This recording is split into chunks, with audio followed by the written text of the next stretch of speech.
Hello, hello. Thank you for joining me. This is day 3 of vocal readings from Book 16, Sebastian Junger's Tribe on Homecoming and Belonging. I've included a link in the notes in the case that you'd like to see The more details beauty about the and the book. tragedy of the modern world is that it eliminates many situations that require people to demonstrate a commitment to the collective good.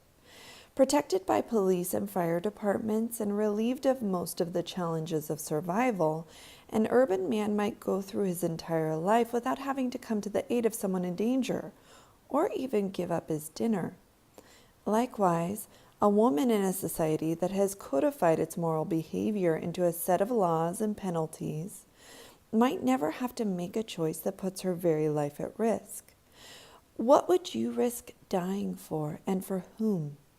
Is perhaps the most profound question a person can ask themselves. The vast majority of people in modern society are able to pass their whole lives without ever having to answer that question, which is both an enormous blessing and a significant loss. On the one hand, we're facing this loss of opportunity to distinguish who we are at our root in moments of crisis and danger that require critical decision making. On the other hand, we have this opening of access to comfort and to avoidance of trauma. This shift in human circumstances coincides with a decline in mental health.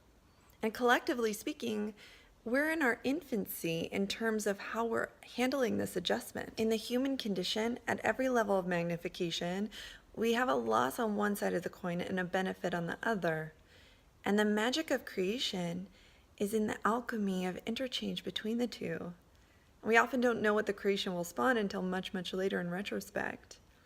I'm eager to see how we will grow and develop from infancy into adulthood with this particular combination of loss and benefit. What catastrophes seem to do, sometimes in the span of a few minutes, is turn back the clock on 10,000 years of social evolution.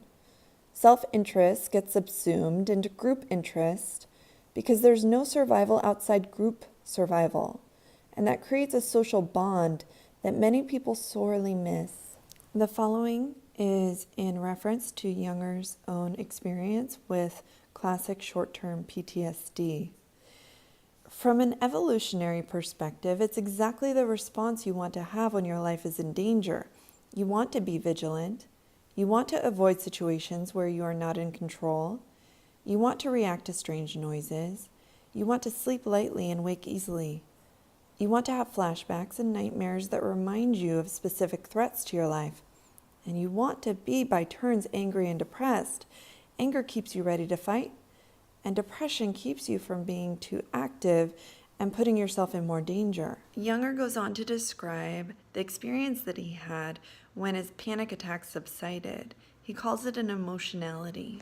At the end of the passage that I'm about to read, the language that Junger uses is really reminiscent to me of some of the descriptions from Stan Groff in Book 15, The Cosmic Game, of holotropic states. Once, I got so emotional watching an elderly clerk doing her job at the post office that I had to walk out and come back later to send my mail.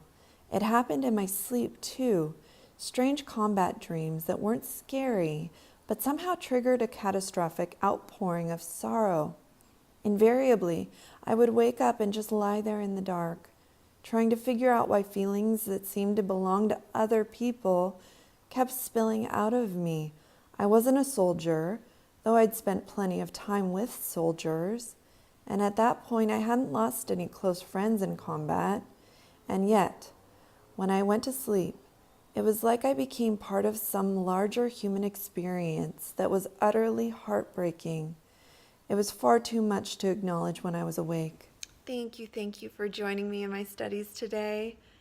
I am so appreciative to have the opportunity to externalize my curriculum and share it with others who have similar interests as my own.